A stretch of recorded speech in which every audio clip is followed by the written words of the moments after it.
समीकरण का स्वभाव। समीकरण या द्विघाती समीकरण, द्विघातीय समीकरण का स्वभाव या प्रकृति।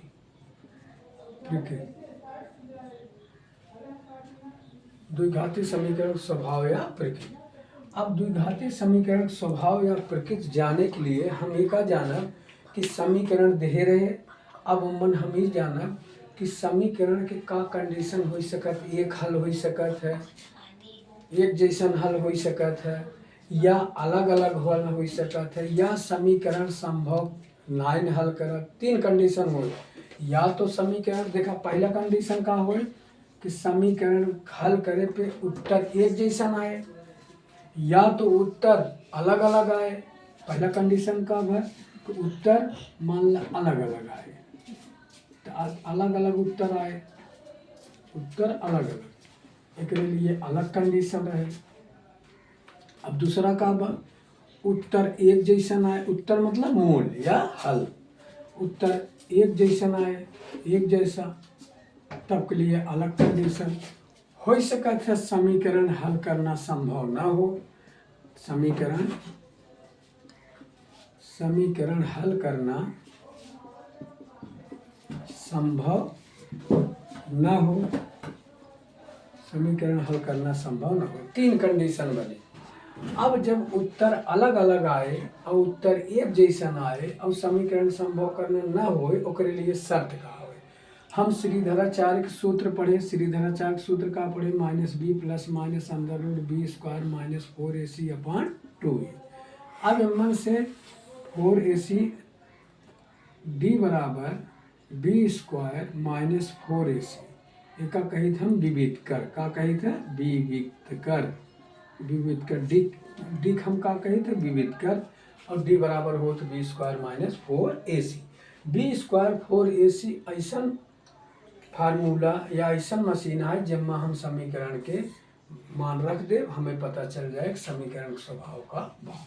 अब देखा अगर बी स्क्वायर माइनस 4ac बराबर 0 आवता, बी स्क्वायर माइनस 4ac बराबर का आवता 0 आवता, तब का कंडीशन हुए हल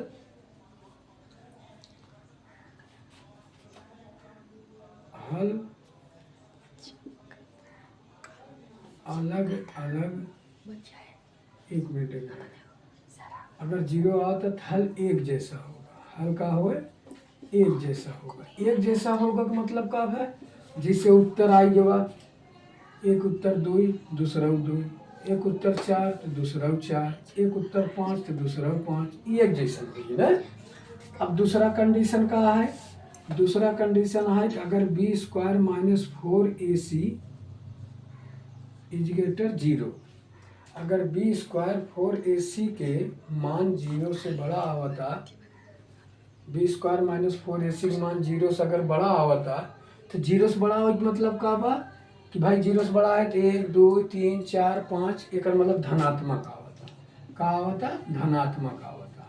तो यह कंडीशन में मूल या उत्तर, मूल या उत्तर या हल, मूल या उत्तर या हल, मूल का चाहे उत्तर का या हल, कंडीशन का हुए अलग अलग उत्तर आए, उत्तर का हुए उत्तर अलग अलग, या मूल या हल या कुछ भी लिख दे, मूल लिख दे, मूले लिख दे। मूल कैसा होगा, मूल अलग अलग होगा, अलग अलग होगा मतलब का है मूल अलग अलग होगा, मूल अलग अलग होगा का मतलब का एक उत्तर -3 आ जाए, दूसरा 2 आ जाए, एक 5 आ जाए तो 4 आ जाए, एक 3 आ जाए तो -1 आ जाए, मतलब अलग अलग उत्तर होगा। अब तीसरा कंडीशन का b square minus 4ac less 0, less 0 का मतलब 0 से कम हो, और जब 0 से कौन चीज़ कम हो का हो माइनस में हो, एक मतलब हम यहाँ लिख सकी थे कि बी स्क्वायर माइनस 4ac अगर ऋणात्मक आवत बा, बी स्क्वायर माइनस 4ac हल करीब का आवता ऋणात्मक आवता, तो एक मतलब ही हुआ कि अगर ऋणात्मक आवता तो हल करना संभव नहीं है, समीकरण हल करना संभव नहीं है, समीकरण हल करना संभव नहीं है। अब जैसे बी स्क्वायर माइनस 4ac, अब हम समीकरण जब हल कह रहे ओका समीकरण देखा, हल करीब कितना आएगा, x square plus 5x plus 6 बराबर 0 रहा। देखा हल करीब x square plus 3x plus 2x plus 6 बराबर 0, एक्स कामन ले एक्स प्लस 3 प्लस 2 कामन ले एक्स प्लस 3 और एक्स प्लस 3 और एक्स प्लस 3 और एक्स प्लस 2 बराबर 0, एक्स प्लस 3 बराबर 0 एक मान और एक्स प्लस 2 बराबर 0 एक मान, एक्स बराबर -3 एक्स बराबर -2। अब देखा अलग अलग उत्तर आई बा। अब एक हम स्वभाव देखा थे, बी स्क्वायर माइनस 4ac निकालते ही देखा एक मान कितना है, देख ला एक मान कितना है, एक मान कुछ ना है, एक है एक्स स्क्वायर गुणान, तो ए बराबर कुछ ना है ए, बी बराबर कितना है 5 और सी बराबर कितना है 6। सबके चिन्ह सहित हम गुणांक लेवा करब, हमेशा गुणांक चिन्ह सहित ध्यान दिए, ना चिन्ह न लगेगा गलत हो जाए सवाल। अब देखा बी स्क्वायर का मतलब का 5 × 5 = 25, 5 के स्क्वायर हो 4 गुणे एक मान 1 गुणे सी का मान 6, तो 5 × 5 = 25 माइनस 4 × 6 = 24 कितना आएगी, एक आएगी। तो एक आएगी तो 0 से बड़ा भाग नहीं, एक आएगी तो 0 से बड़ा है ना, 0 से बड़ा है तो मतलब धनात्मक है, तो यहाँ समय मूल अलग अलग हो, देखा मूल अलग अलग है कि नहीं है ना। अब ऐसे जब समय हल करबे कभी कभी का हो बी स्क्वायर माइनस 4ac बराबर 0 आ जाए, तब कैसे हो मूल एक जैसा हो जाए। अब कभी कभी बी स्क्वायर माइनस 4ac निकलवा, अगर कोनो समीकरण ना ही हल होता तो अगर चेक करेगा हम से गलती होता नहीं गलती होता तो हम बी स्क्वायर माइनस 4ac समीकरण निकाल ले, और निकालने के बाद अगर 0 से कम आता तो एक मतलब हल संभव ना है ना, हम परेशान जुट रहे। तो इतनी बात आज यहीं तक समाप्त रहे।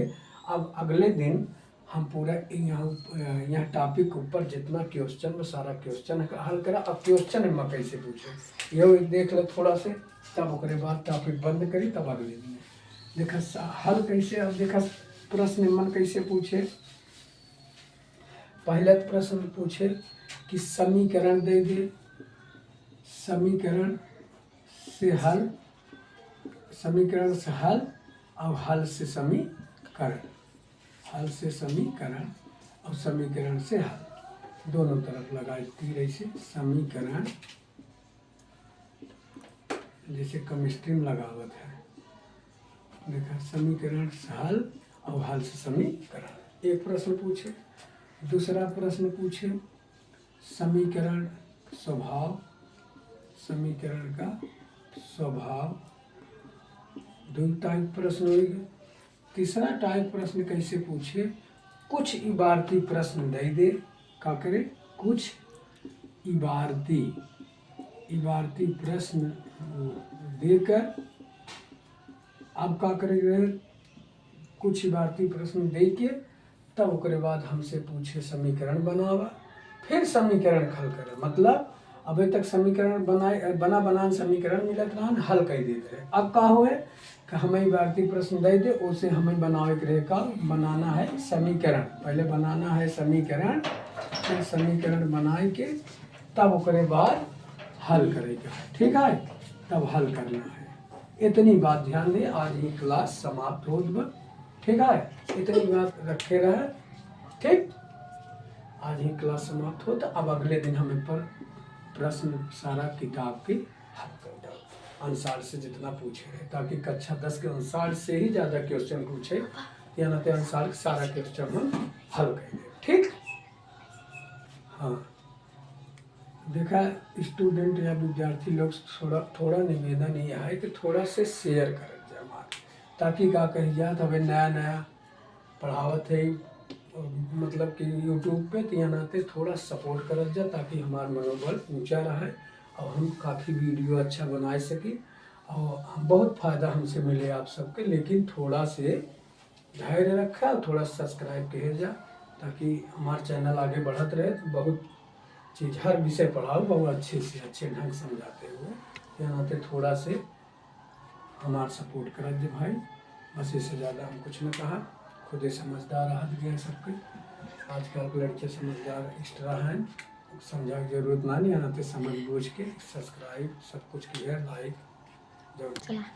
चैनल का नाम है बजरंग कोचिंग क्लासेस, हमारा नाम जानते हैं बंटी अमीर, चाहे मैं बंटी, चाहे बजरंग कोचिंग क्लासेस के नाम से थोड़ा सा ध्यान दिया जाए, बस इससे ज़्यादा कुछ नहीं।